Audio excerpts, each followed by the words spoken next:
It's yeah, I don't know. It was a crazy weekend of professional wrestling. And it was. Now we're here on the other side of that. I feel like we would be remiss if we did not at least check in about these topics. Jan, did you watch? What did you see? So I wanted to watch the Ring of Honor Supercard because that was going on Friday, and I've heard it was really, really good. Apparently, one of the best tag team matches ever took place. Best wrestling match of the week, or whatever you know of that. All the Dallas shows. Yes. That was probably the best wrestling match I saw. And then, oh gosh, out of like WrestleMania nights 1 and 2, you and I were talking about this prior to going live, but I think the Johnny Knoxville Sami Zayn match was maybe the best. Yep, I agree. The most entertaining match on that show.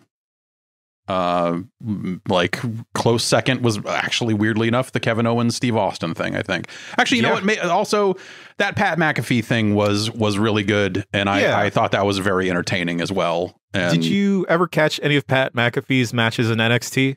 I did not, but I heard that he was pretty decent. He was surprisingly good. Yeah. So not a huge surprise. Jeff Baclar, did you catch any of this? I mean, it's so easy now. It's not like it's like you got to lay out $80 or go to someone's house and show up with pizza. Like in this modern era, it feels like this stuff is just everywhere. Yeah, I mean, I knew it was going on. I didn't watch it.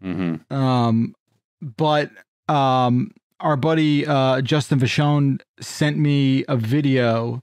Our art connoisseur sent me a video of Stone Cold stunning Vince McMahon, and fucking Steve Austin is laughing so goddamn hard because Vince is such a schmuck, like, and couldn't take it. Like, he's like, I've been stunning this guy for 30 years and not once did he ever get it right. Yeah, they've always been shitty, and this one was maybe the shittiest, and that where Vince just turns to like a bag of mush and like a puddle. Fucking terrible. So good. Just that was the best. And just to see Steve Austin break character and like just having to like stop and laugh it out a little bit was so awesome. I'm so glad he sent me that clip. That's all I saw of it. Then I think you're good. I mean, there was some decent fun stuff across that show, across those, you know, was it 10 hours or something by the time they're done? Oh God. Yeah. I didn't realize how much time it was all in all. Yeah. It's like 4 hours a night for 2 nights. I mean, maybe it was more like 8 or something, but Can y'all believe this? In like that long of shows for 2 nights, night 1, they managed to cut a match because there was no time. Right. Yeah. A match that was like, I think even prior to the show starting, word going around was like, this one's going to be a quick one. And they still cut it and moved it back to night 2. And then they wind up, and like, you know, the New Day wore gear to pay tribute to Big E because Big E's out with a broken neck. And then what does the big WWE do? Make him lose. That's right. That's right. Oh, cool. You're paying homage to your friend? Fuck him. Yeah. Well, check out Butch. Oh my God. Yeah. I don't know. I will say that in the WWE specifically, people always talk about just let it play out.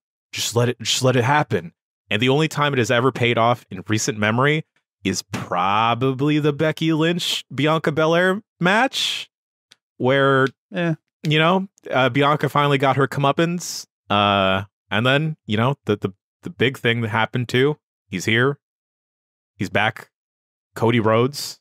It's not just smoke and mirrors. I like that he is exactly the same. Yeah, that's it's the sort of thing that makes you realize that he was always a WWE guy, even when he was in AEW. Like I mean, I think that I found it very hard to take like his talking last night at face value. His big long thing about his quest to win the belt and all this other stuff is just like, yeah, no, I get it.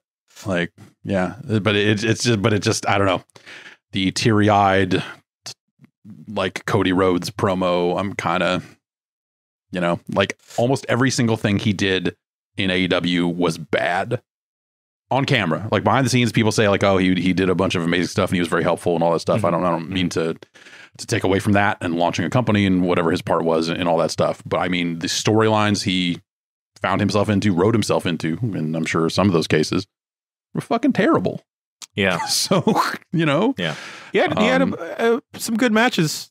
Definitely. Yes, absolutely. I think that it's the thing that is like these days, like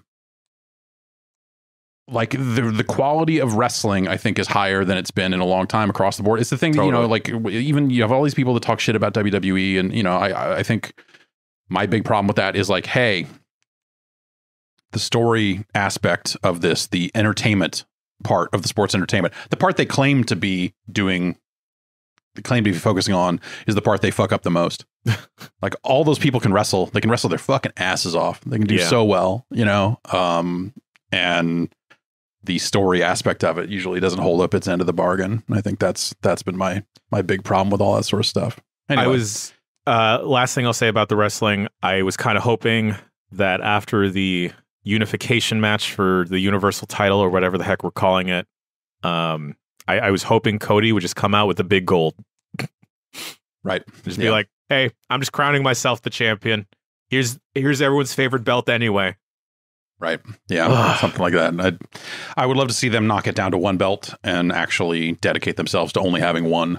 Because I think that would mean more, but they never do that. They didn't even put their mid-card champions on the WrestleMania card. So, nope. They didn't. Nope. Yeah. But yeah, the Johnny Knoxville with Wee Man and all the Jackass crew and all that stuff was so much fun. And like, I heard that was good. It was really fun. It was really, really cool. It was just very entertaining. You know, there's like they're goofing around, you know, with tasers and a big boot on a stick that you could make a boot kind of kick out. And then they kicked Sami Zayn in the junk with it. And just real dumb, like roll a bowling ball into the corner of the ring and hit him in the junk with that. Just silly ass stuff that was just like a good time. It was like a real feel good kind of thing out of that stuff that made me finally, I think I am going to finally watch that Jackass movie. Be forewarned, there are a lot. The marketing worked. A lot of penises from the tippy top of that movie. Wait, I'm sorry, what about penises? There's a lot of them. A lot. They hang a lot of dong in that movie. Just straight dong. Sure. Right on. Sure.